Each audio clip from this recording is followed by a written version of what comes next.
වම් අතින් දෙන දේ දකුණු අත දැනගත යුතු නෑ කියලා තමයි බුද්ධ වචනේ සඳහන් වෙන්නේ. හැමදාමත් චාමරිස්ටික අපි ඒ බුද්ධ වචනයට ගරු කරනවා. එදා ඉඳලා ඒ කියන්නේ කොවිඩ් කාල සීමාවේ ඉඳලා ජනතාව පීඩාවට පත්වුණු සෑම අවස්ථාවකදීම චාමරිස්ටික අපි පෙරමුණට පැමිණියා. හැබැයි කිසිම අවස්ථාවකදී අපි කරපු දේවල් ගැන අපි ප්‍රසිද්ධියට පත් කරලා නැහැ. මේ වීඩියෝ එක අප්ලෝඩ් වෙයිද ඇප්රූව් වෙයිද කියලාවත් අපි හරියට දන්නේ නැහැ. හැබැයි මේ දේවල් දැක්කට පස්සේ පුංචිම දෙයක් හරි මේ දේවල් ගැන කිව යුතුයි කියලා අපිට හිතුණා. දික්වා සුලිකුණාටුවෙන් අපේ රටට ඇති වුණේ සුළුපටු බලපෑමක් නෙවෙයි.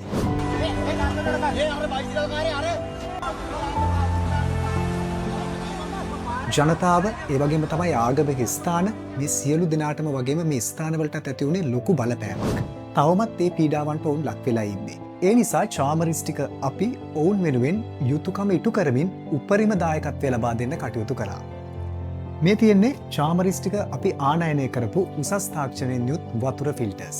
නවීන තාක්ෂණයත් එක්ක හැඩගන්නු මේ ෆිල්ටර්ස් ලංකාවේ තියෙන ෆිල්ටර්ස් වලට වඩා තාක්ෂණයෙන් ඇත්තටම වැඩි. ඉතින් මේවා අපි ලබා දෙන්න කටයුතු කරනවා දික්වා සුලිකුණාටුවෙන් පීඩාවට පත්වුණු පාසල් වලට වගේම ආගමික ස්ථානවලට. තාවකාලිකව ලබා දෙන ෂණික දේවල් විදියට වතුර බෝතල් වගේ දෙයක් ලබා නොදී අපි මෙතනදී තාක්ෂණයෙන් බලගැන්වුණු වතුර ෆිල්ටර්ස් වුන්ට ලබා දුන්නේ ඔවුන්ට ඒකෙන් දීර්ඝකාලීනව ප්‍රයෝජනයක් ලබා ගන්න පුළුවන් නිසා.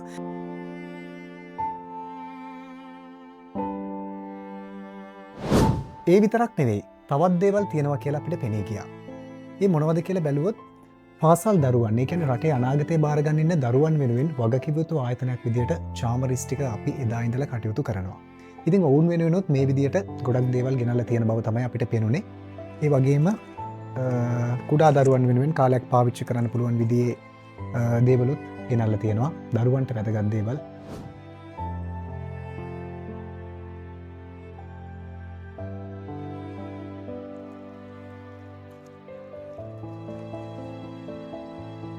මේ දේවලුත් දරුවෝ වෙනුවෙන්ම ගෙන අපු දේවල්. පාසල් බෑග් බැලු බැලමට පේනවා කාලයක් පාවිච්චි කරන්න පුළුවන් දේවල්. අර දෙන්නම් වාලේ දෙන දෙයක් නෙවෙයි කියලා පේනවා මේ බෑග්ස් දිහා බැලුවාම.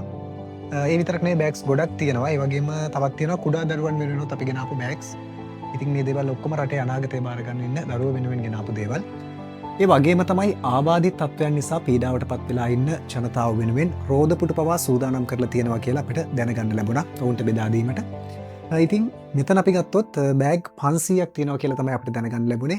බෑග් විතරක් නෙවෙයි කෑම පෙට්ටි, ඒ වගේම කවකටු පෙට්ටි, මේ වගේ දේවල් ගොඩක් තියෙනවා. මේවා දරුවන් 500 දෙනෙකුට අවශ්‍ය විදිහට තමයි ලෑස්ති කරලා තියෙන්නේ. ඒ වගේම මේ දේවල් බෙදා හදා දීම ගැන කතා කරද්දී මේවා බෙදා දීමේදී මනුස්සත් දෙරණ එක්ක එකතු වෙලා මේවා බෙදා දීමට කටයුතු කරන වැඩසටහනක් තියෙනවා කියලාත් අපිට ආරංචි මාර්ග වලින් ලැබිලා තියෙනවා. අපි බලමු ඒ ගැනත්. ඉතින් ඔබත් චාමරිස්ටික අපේ ආයතනයෙන් සේවාවක් ලබාගෙන නැත්නම් මොනියම් හෝ කිසි දෙයක් මිලදීගෙන අපි සමග එකතු වුණු කෙනෙක් නම් ඔබත් මේ පිනේ මේ මහා පුණ්‍ය කර්මයේ කොටස්කරුවෙක් තමයි.